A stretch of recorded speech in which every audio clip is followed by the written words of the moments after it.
Chain of events, cause and effect. We analyse what went right and what went wrong, as we discover that many outcomes can be predicted, planned for, and even prevented. I'm John Chidgey, and this is Causality. Causality is part of the Engineered Network. To support our shows, including this one, head over to our Patreon page, and for other great shows, visit engineered.network today. The Concorde.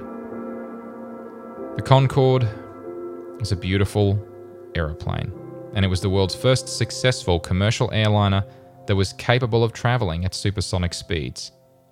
Although many people forget that the Russian Tupolev Tu-144 was in fact the first supersonic jet airliner, but it was widely considered to be a failure due to constant failures and reliability issues.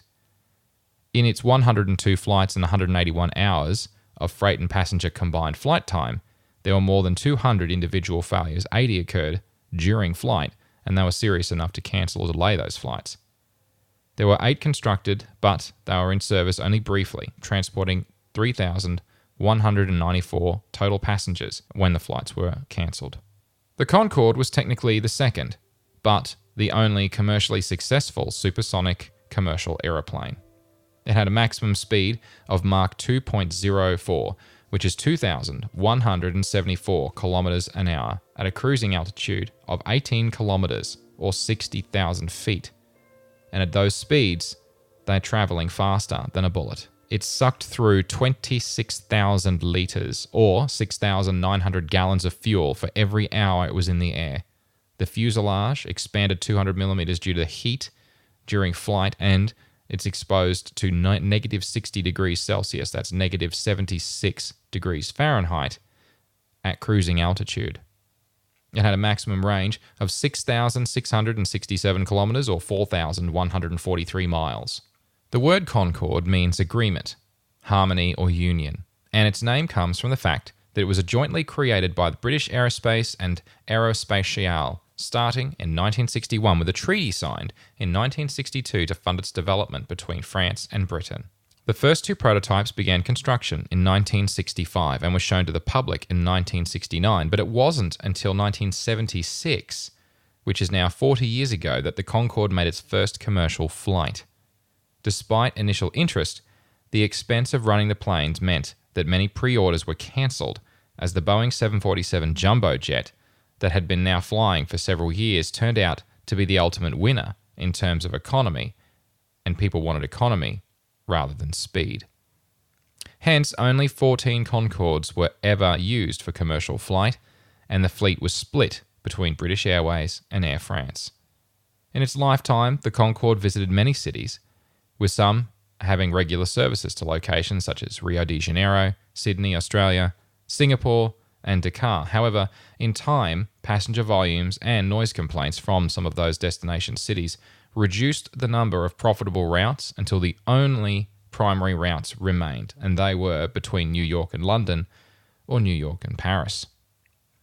The Concorde had flown for nearly a quarter century with a perfect safety record and was the safest airliner in the world at the time. The 25th of July in the year 2000 would change that record irrevocably. Beginning at 4:35 p.m. Central European Time, Air France Flight AF 4590, the airframe registration F-BTSC, began to taxi for takeoff from Charles de Gaulle Airport, bound for New York JFK. Those aboard had spent a staggering £7,000 for each ticket. The Concorde, at that point, had made some 40,000 flights. It had accumulated 900,000 flying hours and no fatalities. When at cruising altitude, they'd be traveling at 2,200 kilometers an hour, and the trip to New York would take only 3 hours and 45 minutes. The captain on that flight was Christian Marty, and was somewhat of an adventurer. He was the first Frenchman in 1982 to windsurf across the Atlantic, and at 54 years old was one of Air France's most experienced pilots. Although it had been identified in the plane's previous flight and was scheduled to be repaired shortly afterwards, it was assessed as a non-critical fault. The captain insisted that engine number 2's faulty reverse thruster be replaced during his pre-flight check. He didn't want to take any chances. and that delayed the departure time of this flight by about an hour whilst they did the replacement. When it was finally fully loaded, there were a total of 109 people on board, including passengers and crew. And when finally cleared for takeoff, at approximately 4:40 p.m. local time on 26R, the captain lined the plane up and set off, accelerating past 300 kilometers an hour. But at that time, he was radioed by the control tower, who were reporting smoke and fire coming from the rear of his plane. By that time, they had reached 320 kilometers per hour. Being past V1, they were now committed to takeoff. The plane needed 3,000 meters to stop from that speed, but only had 2,000 meters of runway remaining. At 4:43 and 15 seconds, the pilot knew he couldn't stop. He had to take off, knowing that there were flames coming from behind his plane. The heat from those flames was so intense, onlookers on the ground below the Concorde, as it struggled to take off, experienced minor blistering of their skin and slightly melted clothing. At 4:43 and 22 seconds, engine number 2's fire alarm indicated, and the flight engineer requested to shut down the engine. 3 seconds later, the captain confirmed to the flight engineer to execute the engine fire procedure, and the flight engineer subsequently shut off engine number 2. At 4:43 and 30 seconds, the Concorde was only 30 meters above the ground, and without the extra thrust from all of the engines, it was struggling to gain altitude. The fire was so intense that the elevons used to control the attitude of the plane were being burned away, as the aluminium simply combusted at those high temperatures, leaving the plane nearly impossible to control. The Concorde was still too low to the ground at only 60 meters elevation and couldn't turn and try to return to Charles de Gaulle Airport. So the captain instead set course for the next nearest airport, which was actually directly in front of him, and at that point, only 3 kilometers away. But no longer able to maintain altitude, the Concorde was unable to reach it. The Concorde crashed into Hotelissimo Le Relais Bleu Hotel, where people survived from the flames by jumping from second and third floor windows to the ground as the building also burned to the ground with the remains of the Concorde. It took fire crews 3 hours to get the fire under control. 100 passengers boarded the plane. There were 9 crew, and 4 people died in the hotel and the ground, for a total of 113 casualties from the incident.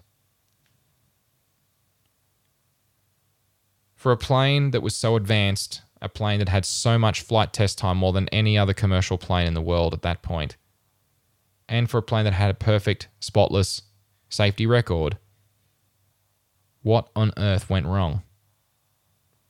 Early theories centered around a terrorist bombing, with over a dozen articles of luggage found to have been on board that wasn't intended for that flight at all, and memories of Lockerbie still being fresh in people's minds. It was the first thing that they thought of. However, a critical examination of the audio recordings from the black box, aka the flight data recorder, eliminated bombing as a potential cause within only a few weeks. It took the investigators 4 weeks to tag and mark all of the debris before it was then moved to another airport's hangar building in order to prevent further damage from the elements to the evidence following the accident. The last-minute engine repair was the next suggested cause on engine's 2 thrust reverser. However, again, this was eliminated as a cause based on data from the flight data recorder. And according to the flight data recorder, problems began at precisely 323 kilometers per hour, with a sudden loss of power in both engines on the left wing, engines 1 and 2. V1 speed, that I mentioned before, was selected by the crew at takeoff at 150 knots, which is 278 kilometers per hour speed over ground with no headwind. V1 is the speed at which you can no longer stop. The second speed is called speed for rotation, or VR. That was set at 199 knots, and that is when the airplane should lift the nose, and that increases the cross-sectional area of the wings to provide additional lift just prior to hitting V2, which is your takeoff speed. Following the crash, the investigators also inspected the runway 26 right and they discovered several large chunks of rubber, one of them weighing 4.5 kilograms. They were identified as having come from the Concorde's tires. Now, Concorde's tires, like so many things about the Concorde, were very different from other airlines. They had to be inflated to higher pressures, and they rotated at much, much higher speeds than on standard aircraft, and they took considerable impact force when they landed, and hence had much shorter lifespans than other commercial airliners. Digging through the records, the investigators found that there were over 50 tire bursts over the 24 years of service, with many occurring on takeoff. As the Concorde began to tilt its nose during takeoff, the amount of pressure on those rear tires was extreme, so any weaknesses or undue stresses caused to the tire would cause them to rupture. As the investigators continued to scour the runway for other clues, they discovered an unusual piece of metal. It was 43 centimeters or 17 inches long, and it was discovered right near some of the rubber fragments. The component was a sharp-edged metal component with irregularly drilled holes that didn't initially appear to be precision-made aeroframe components. The tire pieces were reconstructed, and there were clear markings on the tire indicating that the metal strip had caused the tire to rupture when it hit it at high speed. The strip was traced over 5 weeks to the originating aircraft. It was an engine cowling mounting on a DC-10, a Continental flight that had taken off only minutes before the Concorde. The plane was physically tracked down in the US, and the spot the metal strip had come from was identified. The part was not manufactured or fitted to manufacturer specifications and had been made to replace an older DC-10 component. During design, the underwing aluminium was designed to withstand a 1 kilogram piece of tire debris hitting it in the event of a tire rupture. The piece of rubber was much larger than that, but still it didn't puncture the wing, quite possibly because of the larger surface area. But it placed a very large and deep dent in the aluminium construction of the wing.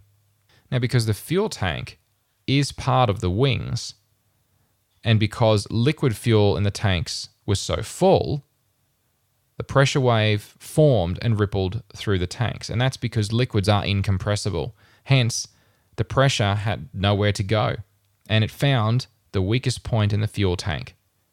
That was at the front section of the wing. The tank blew outwards, spilling fuel underneath the wing. 75 litres of fuel every second poured into the intakes of engines 1 and 2, but interestingly, that didn't start the fire. It actually had the effect of choking the engine's fresh air, which is required for the engine to function.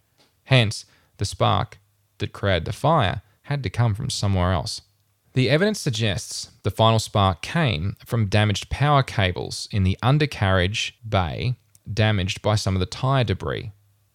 Once the fire had started, it couldn't be stopped, and in 120 seconds, the Concorde went from debris impact to a smoking wreck. Since the investigation was completed, several organizations have continued to examine the evidence made available since they didn't believe the official verdict. The Concorde's maximum takeoff limit was 185 metric tons. However, prior to takeoff, the Concorde registered at 186 metric tons. That's a full ton over its limit. There were an additional 19 unwanted or unintended items of luggage that had been loaded onto the Concorde, and that added half of that weight, heavy bags.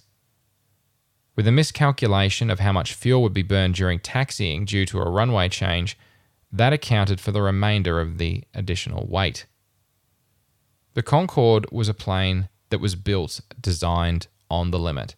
Everything had to be precise to ensure it would actually take off and fly safely. But not just that, in the time from taxiing to takeoff, the wind had gone from still and now had a tailwind of 8 knots. With a tailwind, you have to go even faster in order to get off the ground. And that would have increased the required ground speed for takeoff, but the pressure of needing to take off since they'd already been delayed for an hour, meant that they most likely decided not to recalculate their V1 or VR speeds. Now, had they done that, they might not have gone to rotate so quickly and try to take off so quickly. There were also other questions raised about shutting down engine number 2 before reaching 120 meters or 400 feet of altitude, for which the Concorde never actually reached.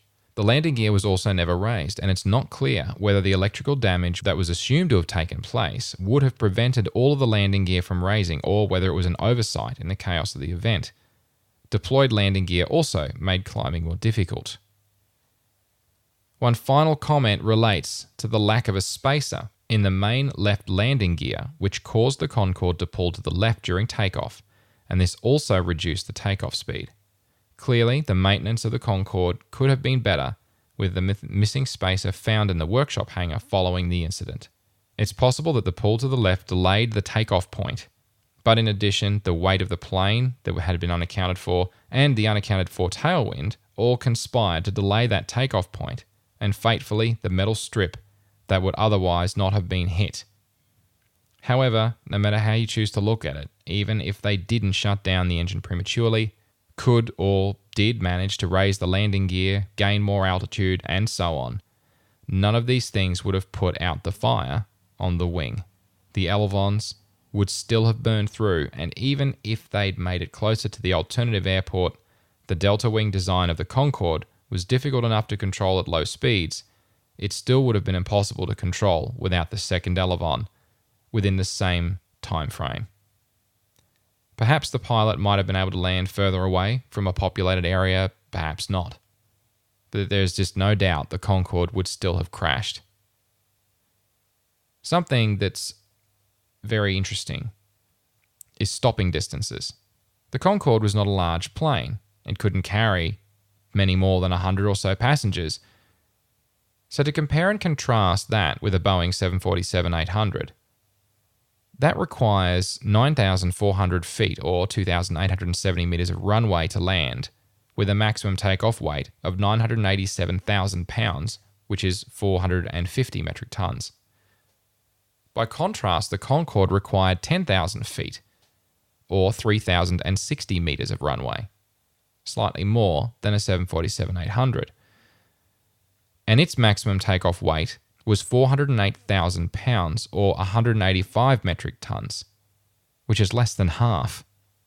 The delta wing design that allowed supersonic flight, weight restrictions and design decisions meant that the wings had no flaps, no slats or speed brakes. And that means that the only mechanisms to slow down the Concorde were the reverse thrusters from the engines, and they only worked at engine idle, and the mechanical disc brakes on the wheels. This meant the stopping distance for the aircraft was more than double that of a 747 based on momentum, relatively. Now, had those devices existed, the plane would have had a higher V1 speed, and that would have given them the opportunity to stop once the flames had been detected. Then again, fitting those items to a delta wing design is technically challenging. 3 weeks after the crash, all of the Concordes were grounded. Tyres were redesigned to prevent falling apart at high speeds when impacted by sharp metal blades.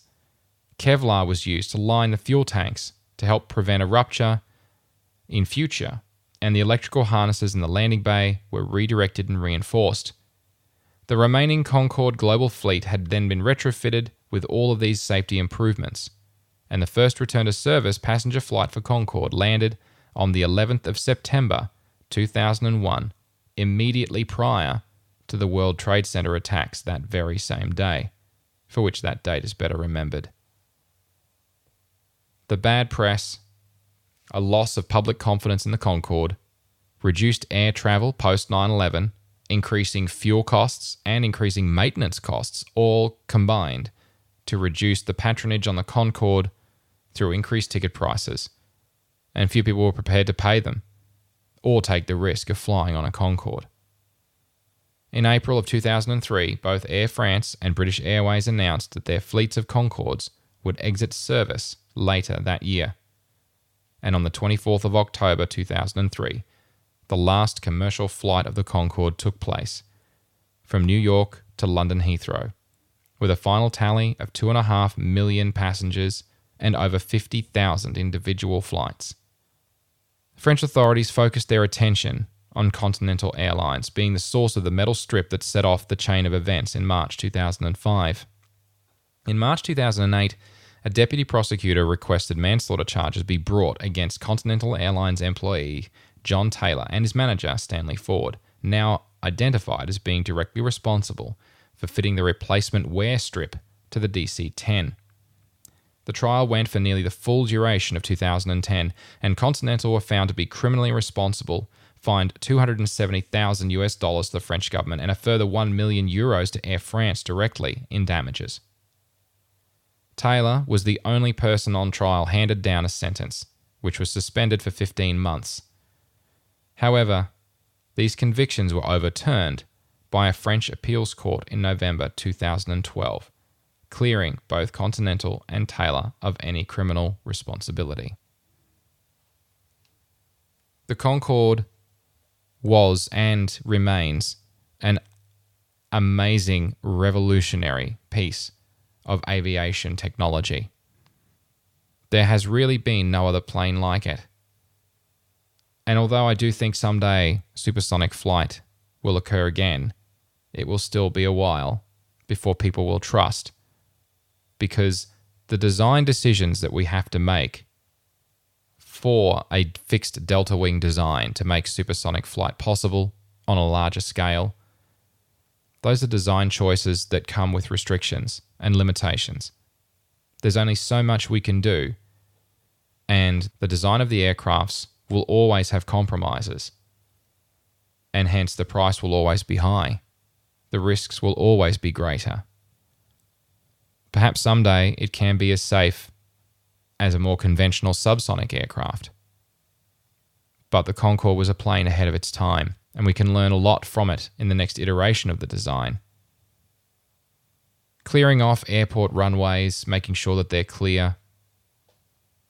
In this case, there was a 5-minute window, and no airport's going to be doing that because that would be too inefficient.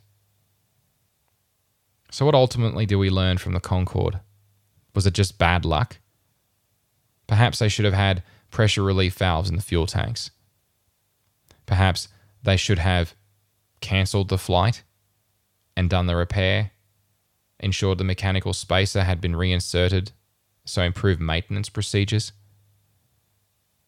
Ultimately, though, the Concorde's design was simply flawed. The wings and the fuel tanks simply hadn't been protected well enough.